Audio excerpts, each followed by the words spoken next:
ഫെറാറിയുടെ സ്വന്തം ഗൗതം സിംഗാനിയ. ഗ്രേറ്റ് ബ്രിട്ടനിലെ brand ഹാച്ചിൽ racing പ്രേമികൾ ഒന്നടങ്കം ഒരേ പേര് വിളിക്കുന്നു.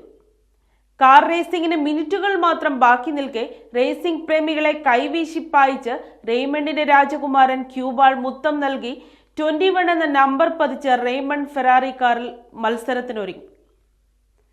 കമന്ററി ബോക്സിൽ നിന്നും the one and only Singhania എന്ന കമന്റ് ഉറക്കെ പായുന്നത് കേൾക്കാം.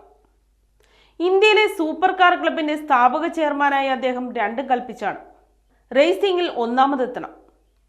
ഫെറാറി ഓപ്പണിലെ 2 റേസിംഗ് മത്സരങ്ങളാണ് നടക്കാനിരിക്കുന്നത്. റേസിംഗ് പ്രേമികൾ ഒന്നടങ്കം ബെറ്റിംഗിലാണ്. ഒന്നാമത് ആരെത്തുമെന്ന ചോദ്യമാണ് അവരെ അലട്ടുന്നത്. റേസ് 1-ന് ഫ്ളാഗ് ഉയർത്തിയ ശേഷം തിരിഞ്ഞു നോക്കുമ്പോൾ തീ തുപ്പുന്ന വേഗത്തിൽ റെയ്മണ്ട് 21 ചീറിപ്പാഞ്ഞ് മുന്നിലെത്തുന്നു. ആദ്യ റേസ് 25 മിനിറ്റിലും രണ്ടാമത്തെ റേസ് 45 മിനിറ്റിലും വേഗത്തിൽ പൂർത്തിയാക്കി റേസിംഗ് ഇതിഹാസം സിംഗാനിയ വിജയപഥത്തിലെത്തി എന്ന സെലിബ്രേഷൻ കമന്ററിയാണ് പിന്നീട് കേൾക്കാൻ സാധിച്ചത്. അതേ സിംഗാനിയ ആഡംബര കാറുകളുടെ രാജകുമാരൻ ഈ അന്താരാഷ്ട്ര സർക്യൂട്ടിൽ റേസ് പഠിച്ച് 32 വർഷങ്ങൾക്ക് ശേഷം ഇന്ത്യയുടെ പതാക ഉയരത്തിൽ പറത്തിയിരിക്കുന്നു. ഇത് ഒരു സ്വപ്ന സാക്ഷാത്കാരമാണെന്നാണ് ഷാമ്പയിൻ പൊട്ടിച്ച് ഉയർത്തി സിംഗാനിയ പറഞ്ഞത്.